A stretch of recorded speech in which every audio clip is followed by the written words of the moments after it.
Let's take a look at our agenda for today.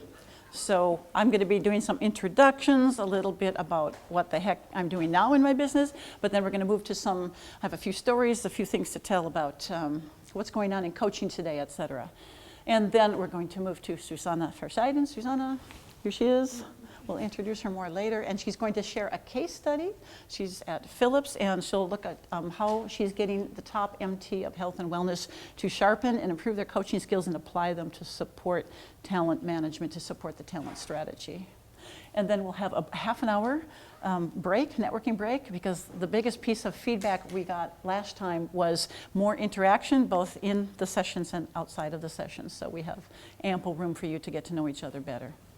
Then we'll move on to Ryan, who is back by popular demand. He was at a program that we held in April, and we just couldn't manage to give him enough time, which was really regrettable. It seems like we cut off mid-story, and I think he's going to pick it up from there and talk about personality in particular and leaders having good judgment and making decisions using good judgment, and having both of those feed into whether or not you really have a successful leader or not. Then we'll have another half an hour break, and finally we'll go to our keynote speaker for today, Gerard Penning, who I met about a year ago, wasn't it? That's probably right, yeah. Yeah. Very nice place. Yeah, he was emceeing at a Teneo HR conference in Barcelona, and we met each other there, and I'll tell more later. And he will be making the connection between the actual leader, the leader as a coach, and how that can impact the business, the organization, and its success. Okay, and then we will close the afternoon here, and we will move ourselves up to the top floor. And how many of you have been here before in this place? Have you been to the top floor? Yeah, it's gorgeous, and by that time, yeah, it'll be twilight, and the scene will change, and you'll see it from a different perspective, and it's just a really beautiful place to come for business or private. Okay, a bit about who's here. You guys. I was thinking about the fact that you managed to take a half day out of your busy lives, which is no small deal, knowing myself. And I'm thinking about, too, that what it took for me to get here, and the people who are doing things for me because I'm not there, and exchanging of favors and all that. Like, there's probably, I would guess, 5 people whose schedules were impacted by the fact that you were able to come here. So thank you to yourselves, but also to all those people.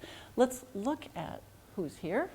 These are the organizations represented or about to be represented. 20 companies in very different, diverse businesses.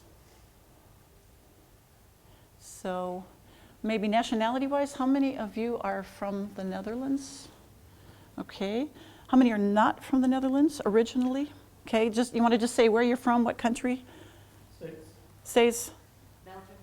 Who's next over here? Anybody? No? Who else had their hand up? Come on, you guys, don't be shy. What? Canada. Yeah, Canada?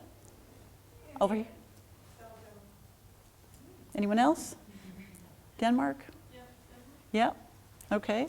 France? France. Okay, and you came in from abroad as well. Jana? Czech Republic. Yep, Czech Republic. So we've got quite an international group here. All right, a bit about who has invited you, and it's not all about me, but it's about the organization and what we're doing. With some of you, we've worked very closely for a long time, and others don't know us at all. Some of you people I'm meeting for the first time today, and everything in between. So just a short summary of that before we get on to the coaching topics. This is our back office team now. We have 5 people plus myself. Myself and Lisa and Richard are here. You've met or seen. Richard's in the back of the room. He's a student in international marketing, a master's of marketing student right now. And Lisa, who greeted you at the reception, she actually is based in the Philippines, and we have worked virtually until now, and we met physically 2 days ago for the first time. It's just absolutely fantastic, and I find it fascinating to experience what it feels like to have gotten close to someone virtually, because we couldn't avoid that. She works full time. We work a lot together, and then to meet them. It was a very interesting emotional feeling. So she's here. People that are not here, some of you may have had contact with Caroline and Tamar, who are running projects, and we have Kimberly, who's our newest person. I have met her, but she is based far away. She's in Aruba. So we have 12 hours between everybody in our team, so team meetings are definitely European afternoon, but not everybody has ever been together at the same place, same time. Okay, our business construct. We do things, we have some things in common with other businesses, and we do things differently, the constellation.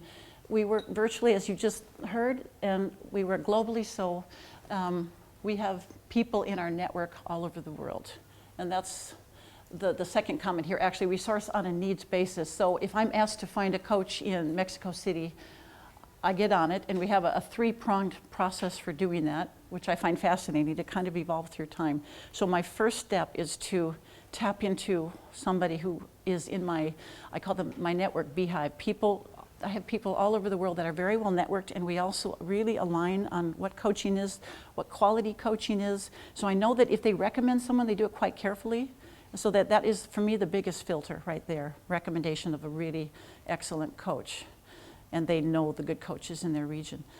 The second thing is that we look at a set of criteria that we have in terms of experience, level, industries, self-development. I find very important, are they doing continual self-development? And one of those things that I find really important is if they're having coaching supervision themselves. So if they are coach supervised, and I'll tell a little bit more about that later, et cetera. A few more filters. Including certification or very significant training. And then the third step is that I meet with them, typically via Skype now. I just met with somebody who can do coaching in Bangalore, Dhaka. We were asked to source there. And then we have a conversation about coaching, and I just use my intuition. How does it feel to be with them? And that's how my clients will feel when they're with them. So this is our three-step process for finding coaches. So the healing is one of our pillars. We have some people from Hogan here today. So one of them is Ryan, who will be integrating that in his presentation. We also have Joan Jacobsen, and she is Danish and coming from Denmark. And Joan's company has been awarded the distributorship not only for Denmark now, but also for the Benelux, which is a very exciting new step here. Joan, would you just take a moment and introduce yourself? We partner quite a bit. She's one of the, yeah.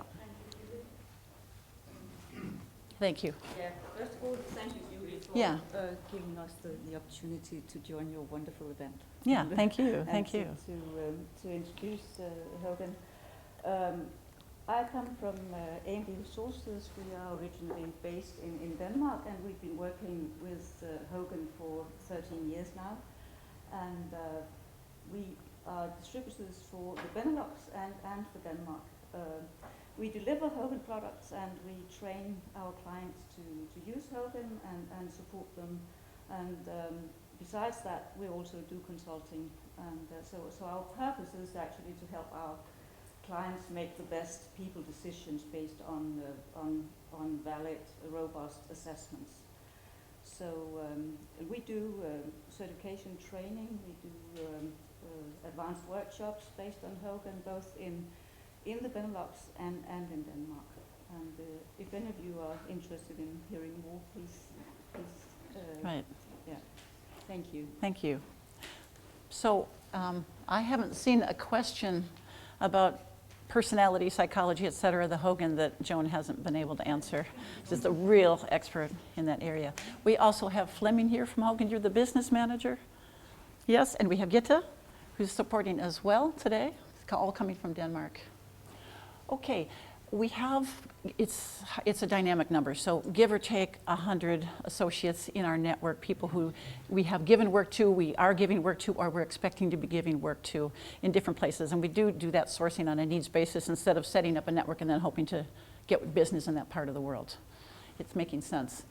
We maintain a strong HR network. There's probably twice as many people who wanted to come, who are at the same level, a comparable level as you people, and they couldn't manage for various reasons, but we're kind of curious because we just did this as a one-off, let's celebrate and have this great event, but we're thinking maybe we could do something with this if you think after today that, hey, you know, I would like to maybe have an event like this or something every year. We'd like to hear about that and see if there's enough interest.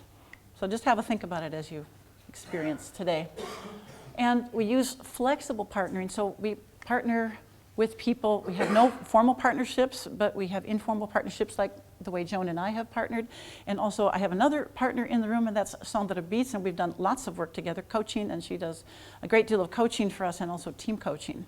Sandra, do you want to just introduce yourself, please? And Sandra was a speaker at the last one for those of you who were here in April. Yeah. So my name is Sandra Beets, and Julie and I, we go back a long time. Yes. Almost 10 years, and she was actually my inspiration at the time when I was still working in business to say, this is a job I would like once in my career.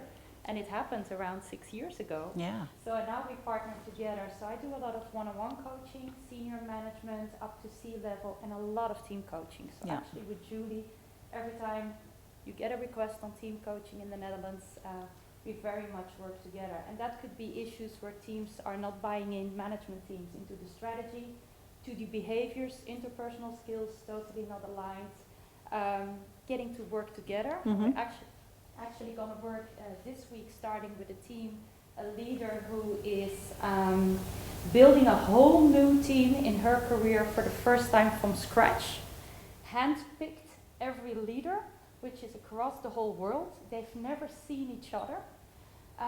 She actually interviewed only the people, and we're going to work together to really build this into a strong team in 2 days, and then they fly out and need to present to business in commercial and sales. So that's going to be a It's a very interesting assignment. exciting, Yeah. assignment for a global leadership group. So Yeah. yeah. Thank you. Thank you very much. Okay. So I'll flash this by quickly. This is right now where our network is located. And you can see a concentration in Europe, and then you can see a spread in some of the key business areas in other parts of the world. Okay, I think the only thing I'd like to say about this is that these are the services we have on the website, but what we're really focusing on are 3 things. We're focusing on the executive coaching. So you've got the Global Coaching Network up in the upper left. And also we're focusing on what we're calling Commander Coach, but every company calls it something different. And we have some of you in the room that have our coaching programs for senior leaders so that they sharpen their skills and apply them in the business. And a third thing that's coming to be more and more in place is the Global Coaching Platform. Organizations are wanting to take a global approach to coaching. And because they have coaching coming up in different ways in different parts or regions or business units. Okay, passions. I have a few. Got to grab my notes and figure out which one to share first. I am passionate about coaching, and I think you all are probably pretty positive about coaching, or else you're trying to get more positive about coaching by coming here today. But I see it as a certain kind of conversation. It's a very special conversation that's unique and different from your average conversation. And I know that when I coach, I need to get myself into a certain frame of mind before I start. And it could happen in a second, could happen as I'm sitting on the train or walking through the public transport area, but you make it happen. And then you walk in with a very open and extremely intensely curious frame of mind. I was speaking at the LEAD conference last week in Brussels. Now LEAD is a very interesting network, maybe especially for women here. If you're interested, just send me an email. But it's a fast-moving consumer goods network that is trying to elevate the positions of women in senior leadership in that industry, and they are attacking the industry and going for it and really trying. They had 40 members 2 years ago. They have 700, and they're growing like this. And their conference was really inspiring. So in the workshop, I shared a model that we have that I created. It's an observation I made after looking at a lot of coaching conversations that successful ones, there seems to be a pattern that repeats itself. And other things happen too, but the pattern is that you have a conversation. I'm sharing this loosely. I could show it in more detail if you're interested. But you have this question-answer thing about a certain topic. Maybe they're sharing what's bothering them. And then at a certain point, you know you've kind of covered that. So you agree, have we covered that? Anything else? Nope, that's it. And then somebody summarizes in short, okay, why don't you summarize the key points? Or let me see if I've got it right. And you summarize, hi, welcome. Hi, welcome. We've got some seats. Can you guys help them find them? We actually have your name on something. Make yourself at home. Great. There you go. You're right here. Yes. Super. So the second step is that somebody summarizes what's going on, and the third step is that you agree together on where you're going to go next in the conversation. So you're contracting or checking in with each other along the way, and it helped them, they realized how much that could affect and impact their conversation, so that you're going down the same road together instead of, I want to coach you to do this and I have no intention of doing that, and going different ways.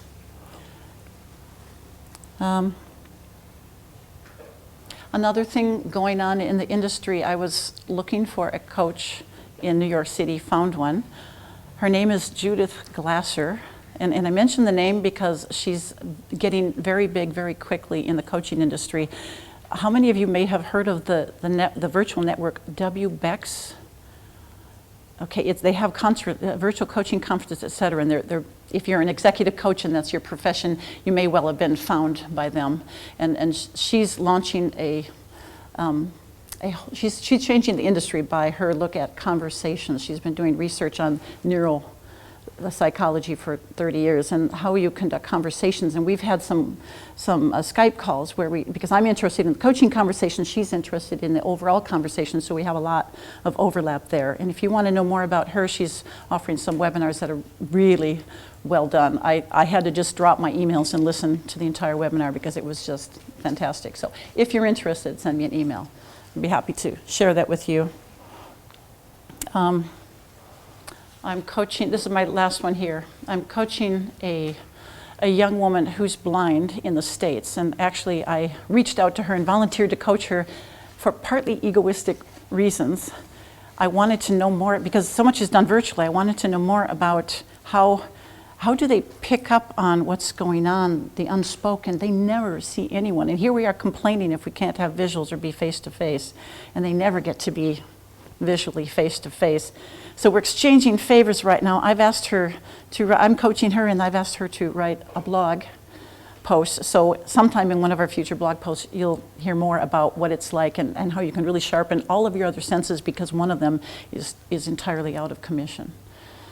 So those are some of the things going on in the industry today. So I think, let me check where I am here. Yes, it's time.